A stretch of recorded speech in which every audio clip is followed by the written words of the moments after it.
Hello നമസ്കാരം. Study സ്റ്റുഡിയോയിലേക്ക് എല്ലാവർക്കും സ്വാഗതം. നമ്മളിന്ന് Sreenarayana Guru open university BA second sem ഹിസ്റ്ററിയുടെ ഹിസ്റ്ററി ഓഫ് ഇന്ത്യ എന്ന പേപ്പറിലെ 3-ാമത്തെ ബ്ലോക്കിലെ 4-ാമത്തെ യൂണിറ്റാണ് ക്ലാസ്സിൽ ഡിസ്കസ് ചെയ്യാൻ പോകുന്നത്. അപ്പോൾ ക്ലാസ്സിലേക്ക് പോകുന്നതിന് മുമ്പ് നിങ്ങളെൻ്റെ ഈ ചാനൽ ആദ്യമായിട്ടാണ് കാണുന്നതെങ്കിൽ സബ്സ്ക്രൈബ് ചെയ്യുക, ഷെയർ ചെയ്യുക, നിങ്ങളുടെ കമൻറ്റുകൾ എഴുതി അറിയിക്കുക.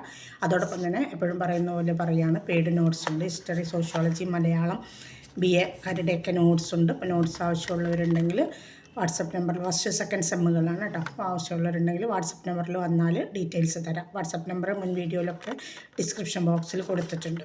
ഓക്കെ, ക്ലാസ്സിലേക്ക് പോവാം. അപ്പോൾ 3-ാമത്തെ ബ്ലോക്കിൽ 4-ാമത്തെ യൂണിറ്റ് 5 മാർക്കഡ് കോയിൻസാണ്. 5 മാർക്ക് ചെയ്ത നാണയങ്ങളെക്കുറിച്ചാണ്. അത് ഒരു കാലഘട്ടത്തിൽ നമ്മുടെ ഇന്ത്യയിൽ ഉപയോഗിച്ചിരുന്ന ഒരു നാണയമാണ് ഈ 5 മാർക്ക് ചെയ്തിട്ടുള്ള നാണയങ്ങൾ. അതാണ് 5 മാർക്കഡ് കോയിൻസ്. കോയിനേജ് എന്നാണ് പറയുക കേട്ടോ. നാണയ കാലഘട്ടം മനുഷ്യർ തമ്മിലുള്ള ഇടപാട് സമ്പ്രദായത്തെ ഒരു പുതിയ തലത്തിലേക്ക് മാറ്റുന്നതിൽ നാണയങ്ങൾക്ക്, തൂക്കങ്ങൾക്ക്, അളവുകൾക്കൊക്കെ ഒരു വലിയ പങ്കുണ്ട്. അതായത് ഇപ്പോൾ നമ്മൾ നാണയ നിർമ്മാണ സമ്പ്രദായത്തിന് മുമ്പ് നമ്മൾ ഒരു ഉൽപ്പന്നം കൊടുത്തിട്ട് അല്ലെങ്കിൽ ഒരു ഉൽപ്പന്നം വാങ്ങണമെങ്കിൽ നമ്മൾ എന്താ ചെയ്ത് വിനിമയം നടത്തണമെങ്കിൽ നമ്മൾ എന്താ ചെയ്തിരുന്നതെന്ന് വെച്ചാൽ നമ്മൾ പുരാതന പൂർവികരൊക്കെ ചെയ്തിരുന്നത് ബാർട്ടർ സമ്പ്രദായം സ്വീകരിക്കുകയാണ്. ബാർട്ടർ കേട്ടിട്ടുണ്ടാവും വിചാരിക്കും. ബാർട്ടർ സമ്പ്രദായം എന്ന് പറഞ്ഞാൽ ഇപ്പോൾ ഒരു ഉൽപ്പന്നം കൊടുത്തിട്ട് മറ്റൊരു ഉൽപ്പന്നം പകരമായിട്ട് വാങ്ങും. പണമില്ലല്ലോ, പണമൂല്യത്തിലാക്കുമ്പോൾ ഒരു ഉൽപ്പന്നം പിന്നെ ഉൽപ്പന്നത്തിന് ഇത്ര മൂല്യം എന്ന് കണക്കാക്കിയാൽ പലപ്പോഴും പശുവിനൊക്കെയാണെന്നാണ് പറയുന്നത് കേട്ടോ കൊടുത്തിരുന്നത്. നെല്ല് വാങ്ങിക്കുക. അപ്പം നമുക്ക് എന്ത് ചെയ്യാൻ കഴിയില്ല, അതിനൊരു തുല്യത വരുത്താൻ കഴിയില്ല. അതിൻ്റെ അളവിലൊരു തുല്യത കൊണ്ടുവരാൻ, അതായത് സമത്വം കൊണ്ടുവരാൻ കഴിഞ്ഞിട്ടില്ല. ഇതിൽ നിന്നൊരു മാറ്റം ചിന്തിച്ചപ്പോഴാണ് ജനങ്ങൾ നാണയങ്ങൾ, വ്യാപാരം, വിൽപ്പന, വിപണി തുടങ്ങിയതൊക്കെ കണ്ടെത്തുന്നത്. അങ്ങനെ ഈ ആശയങ്ങൾ മനുഷ്യരുടെ ജീവിതത്തെ വളരെ എളുപ്പമാക്കുകയും അതുപോലെ തന്നെ ഭൂമിയുടെ വിവിധ പ്രദേശങ്ങളിൽ അതിൻ്റെ പ്രതിധ്വനികൾ കാണാൻ സാധിക്കുകയും ചെയ്തിട്ടുണ്ട്. ഇന്ത്യയിൽ ഇത് ചെമ്പിലോ വെള്ളിയിലോ ലഭിച്ച 5 മാർക്കഡ് നാണയങ്ങളുടെ ഉത്ഭവത്തിനാണ് കാരണമായിട്ടുള്ളത്. അതായത് 5 മാർക്കഡ് കോയിൻസ് നിർമ്മിക്കാൻ ഉപയോഗിച്ചിരുന്ന 2 ലോഹങ്ങളാണ് ചെമ്പും വെള്ളിയും.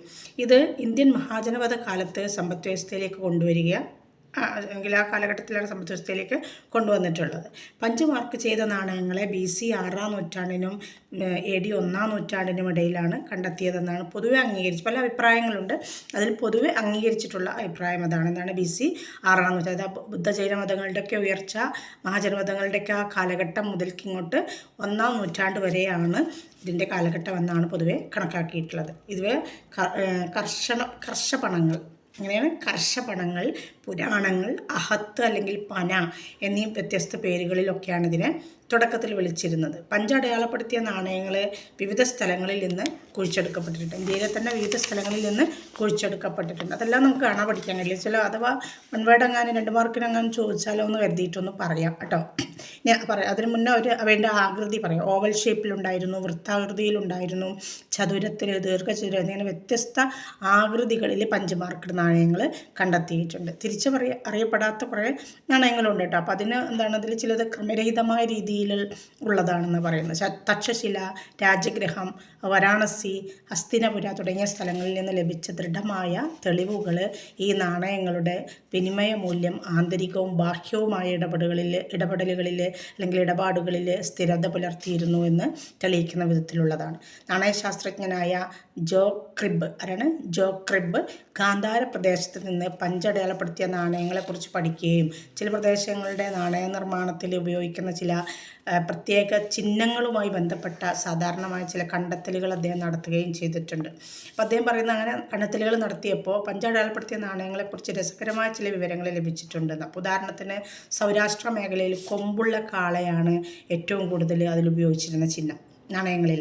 അതേസമയം മഗധയിൽ അത് പലതരം സസ്യങ്ങളുടെയും മൃഗങ്ങളുടെയും ചിഹ്നങ്ങളാണ് ഉപയോഗിച്ചത്. അപ്പോൾ 5 മാർക്കഡ് കോയിൻ ആണെങ്കിലും അതിലുപയോഗിക്കുന്ന ചിഹ്നം അപ്പോൾ അതെന്തായിരിക്കും, ഒരുപക്ഷെ അവരുടെ ആരാധനയ്ക്ക് പ്രാധാന്യമുള്ളതായിരിക്കും, അല്ലെങ്കിൽ അവർ ഏറ്റവും ഉത്തമമായത് അല്ലെങ്കിൽ അവരുടെ ഏതെങ്കിലും ഒരു വിശ്വാസത്തിൻ്റെ ഭാഗമായിട്ടൊക്കെ ഉള്ള അടയാളങ്ങളെ, ചിഹ്നങ്ങളെയാണ് നാണയത്തിൽ മാർക്ക് ചെയ്തിരുന്നതെന്ന്. അപ്പോൾ 5 അടയാളപ്പെടുത്തിയ നാണയങ്ങളിൽ ഇടം നേടിയ ദക്ഷിണ പാഞ്ചാലയിൽ അക്കാലത്ത് ഉപയോഗിച്ചിരുന്ന മറ്റുള്ളവയിൽ നിന്ന് സ്വസ്തിക രൂപമാണ് അതിൽ പ്രധാനമായിട്ട് കണക്കാക്കപ്പെടുന്നത്. മനുസ്മൃതി, അഷ്ടധ്യായി, ബുദ്ധമത ജാതക കഥകൾ എന്നിവയിലൊക്കെ പരാമർശിച്ചിരിക്കുന്നത് പോലെ അതിൻ്റെ നിർമ്മാണം പ്രാരംഭഘട്ടത്തിൽ തുടക്കത്തിൽ പ്രത്യേക ആകൃതിയില്ലാത്തതും എന്നാൽ പിന്നീട് നാണയത്തിൻ്റെ അരികുകൾ മുറിച്ച് നിശ്ചിത ഭാരത്തോടെ ക്രമരഹിതമായ ആകൃതിയിൽ നിർമ്മിച്ചു എന്നാണ് കണക്കാക്കപ്പെടുന്നത്.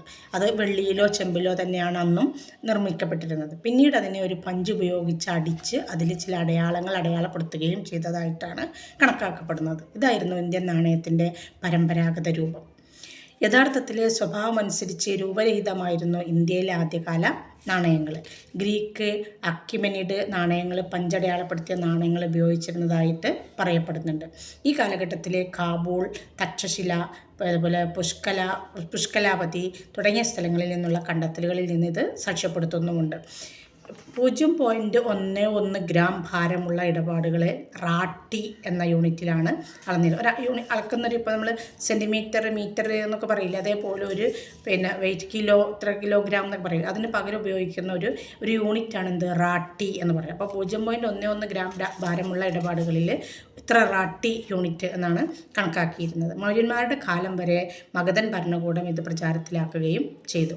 അവിടെ അവർ അതിൻ്റെ നിർമ്മാണത്തിനായി 50 മുതൽ 54 വരെ വെള്ളി ധാന്യങ്ങൾ ഉപയോഗിച്ചിട്ട് 32 റാത്തികൾ അവർക്ക് ഭാരം തുല്യമായിട്ട് ഉപയോഗിക്കുകയും ചെയ്തു എന്നാണ് പറയപ്പെടുന്നത്. കൂടാതെ അവർ മഹാജനപദ കാലഘട്ടത്തിലെ മുൻഗാമികളെക്കാൾ പരന്ന രൂപത്തിലുള്ളതായിരുന്നു അവരുടെ നാണയങ്ങൾ. അതുപോലെ തന്നെ സാധാരണ ചിഹ്നങ്ങൾ കൂടാതെ 450ഓളം അധിക ചിഹ്നങ്ങൾ അവർ ഉപയോഗിച്ചിരുന്നതായിട്ടും കണ്ടെത്താൻ കഴിഞ്ഞിട്ടുണ്ട്.